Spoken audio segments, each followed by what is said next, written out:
नमस्कार दोस्तों, जय जोहार। मैं कौशल तिवारी और बिहनिया संझा में आपका स्वागत है। सब कुछ गुड गार्ड के नाम पर अपनी पीठ थपथपाने वाली डबल इंजन की सरकार यानी विष्णुदेव साय किस तरीके से आपदा में अवसर की तलाश कर लेती है। सांसों पर भी वह टैक्स लेने से नहीं हिचकती, तो पिछली सरकार ने जो बसाया है उसे भी उजाड़ने का निर्णय तक ले लेती है और उसके बाद भी सब कुछ गुड गार्ड है। यह पूरा घटनाक्रम हम आपको बताएं उससे पहले बता देते हैं कि बहुचर्चित महादेव सट्टा ऐप के संचालक, मास्टरमाइंड, कर्ता धर्ता सौरभ चंद्राकर के दुबई में गिरफ्तार हो जाने की खबर सामने आई और इस खबर का असर छत्तीसगढ़ में क्या होगा कहना कठिन है, क्योंकि इस मामले को लेकर एक तरफ जहां भारतीय जनता पार्टी पूर्व मुख्यमंत्री भूपेश बघेल को घेरने में लगी है, तो दूसरी तरफ कांग्रेस ने भी इस घेराघारी का विरोध करते हुए महादेव ऐप सट्टा संचालकों के कई चेहरे को भारतीय जनता पार्टी के नेताओं के साथ जोड़कर तस्वीर जारी कर चुकी है। इन नेताओं में डॉक्टर रमन सिंह का भी नाम है, तो महाराष्ट्र के पूर्व राज्यपाल रमेश बैस का भी नाम है, प्रेम प्रकाश पांडे का भी नाम है। यानी सौरभ चंद्राकर की पैठ सब तरफ थी कहा जाए तो गलत नहीं होगा। वह राजनीति की ताकत का एक घिनौना रूप है कहा जाए तब भी गलत नहीं होगा। खैर, उसे दुबई से लाने की कोशिश हो रही है। दुबई में गिरफ्तारी हुई है। दो देशों के बीच किस तरीके के संबंधों के बीच लाया जा सकता है यह देखने की बात होगी, और लाने के बाद सौरभ चंद्राकर के मुंह खोलने के बाद क्या होगा कहना कठिन है। हालांकि इस तरह के मामलों में भाजपा हमेशा ही बचा लेती है अपने को। पनामा पेपर पर मामले में भी तो अभी तक कोई एफआईआर दर्ज नहीं हुई। मनी लॉन्ड्रिंग का भी मामला नहीं बनाया गया। जांच के नाम पर सालों बीत रहे हैं, लेकिन आज हम बात करेंगे डबल इंजन सरकार की उस खेल का जिसके तहत राजीव स्मृति वन में मॉर्निंग वॉक करने वालों से पैसा वसूलने की रणनीति बनाई गई थी, लेकिन यह रणनीति भारी विरोध के बाद, जन विरोध के बाद वापस ले ली गई। 500 रुपए महीने वसूले जाने थे। वन मंडलाधिकारी का आदेश जारी हो गया था, लेकिन जब विरोध हुआ तो वापस ले लिया गया, क्योंकि सरकार को भी समझ में आ गया था कि सांसों पर टैक्स आसान नहीं है, चाहे कितना ही पैसे की किल्लत हो। रायपुर शहर के प्रदूषण को लेकर किसी को कोई संदेह नहीं है, और उसके बाद लोग सुबह सुबह ताजी हवा लेने गार्डनों की ओर रुख करे और उस पर टैक्स लगाया जाए तो यह अमानवीय नहीं तो और क्या है। यह एक अमानवीय चेहरा है।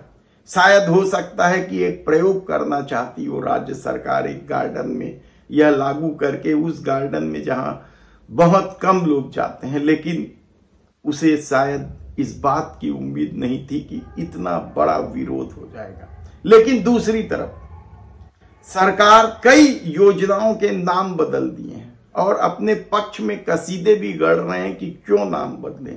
लेकिन आज हम बात कर रहे हैं उन नेताओं के कथित इको को लेकर, जिसके तहत साइंस कॉलेज में युवा चौपाटी हब जो बना था उसे स्मार्ट सिटी प्रोजेक्ट की बैठक में हटाने का निर्णय ले लिया गया।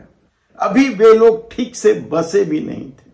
भूपेश सरकार ने जहां चौपाटी बनाने का निर्णय लिया था, स्मार्ट सिटी ने लिया था बल्कि कहा जाए। और स्मार्ट सिटी योजना तो मोदी सरकार की योजना है, 100 शहरों को स्मार्ट बनाने की। अलग बात है कि सालों बीत गए, अभी तक इस देश में कोई भी स्मार्ट सिटी नहीं बना। उसके नाम पर किस तरीके का खेल हो रहा है यह हम फिर कभी विस्तार से बताएंगे। लेकिन इसी स्मार्ट सिटी प्रोजेक्ट के तहत साइंस कॉलेज के बाहर चौपाटी युवा हब के निर्माण का निर्णय लिया गया था। हालांकि तब भी राजेश मूणत, जो वर्तमान में अभी पश्चिम के विधायक हैं, उन्होंने विरोध किया था और धरना भी दिया था। मामला कोर्ट में चल रहा है और इस विरोध को नजरअंदाज करते हुए यहां 60 दुकानें आवंटित कर दी गई थी। अच्छा खासा चौपाटी चल रहा है, शाम को यहां रौनक रहती है।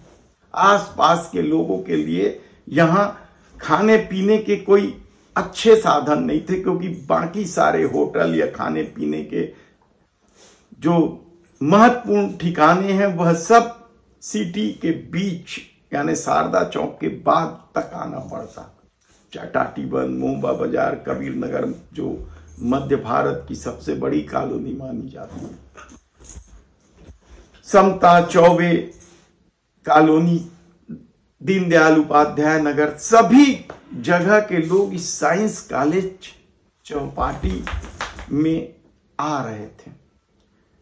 60 दुकान जो आवंटित की गई थी, वे लोग अभी ठीक से अपना धंधा भी नहीं जमा पाए थे कि सत्ता बदल गई। और सत्ता बदलते ही जिस तरीके से उन्हें हटाए जाने का खतरा मंडरा रहा था, वह भी अब जमीन में उतरता दिख रहा है।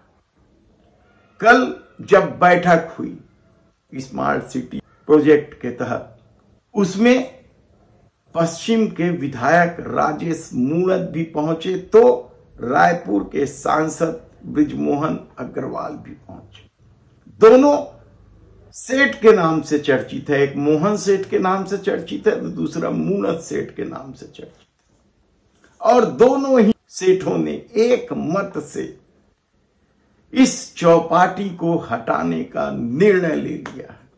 यानी आप सोचिए, उस 60 दुकानदारों का रोजगार तो सरकार दे नहीं पा रही है, एसआई परीक्षा के परिणाम नहीं निकाल पा रही है, तो डीएड वालों की भर्ती नहीं हो पा रही है।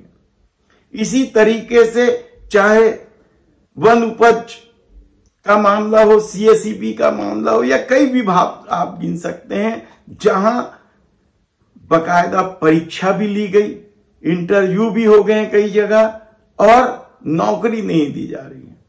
लेकिन पकौड़े तलने की जो बात प्रधानमंत्री नरेंद्र मोदी करते नहीं थकते, उस तरह के काम करने वालों को भी क्या सरकार बर्दाश्त नहीं कर पा रही? या सिर्फ अपने ईको को लेकर मोहन सेठ और मूणत सेठ ने इन 60 दुकानदारों को हटाने का निर्णय लिया, या सिर्फ इसलिए हटाया जा रहा है क्योंकि यह योजना भूपेश बघेल के सरकार के दौरान हुई, भले ही वह मोदी के स्मार्ट सिटी योजना का अंग हो? ऐसे कई सवाल आप उठा सकते हैं। लेकिन सत्ता का अपना चरित्र है, उसने यदि निर्णय ले लिया है तो उसे बदलना बेहद मुश्किल होता है।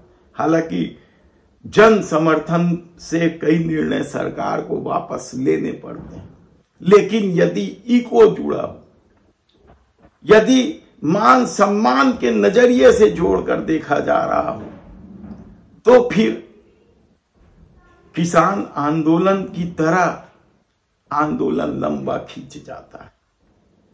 ऐसे में देखना है कि उन 60 परिवारों का भविष्य क्या होगा। हालांकि सरकार को इन सब बातों से मतलब नहीं, क्योंकि एसआई भर्ती या डीएड अभ्यर्थियों का आंदोलन लगातार जारी है। वे तो नवरात्र भी ठीक से नहीं मना पाए, दशहरा दीपावली किस तरीके से मनाएंगे इसे लेकर भी संकट है।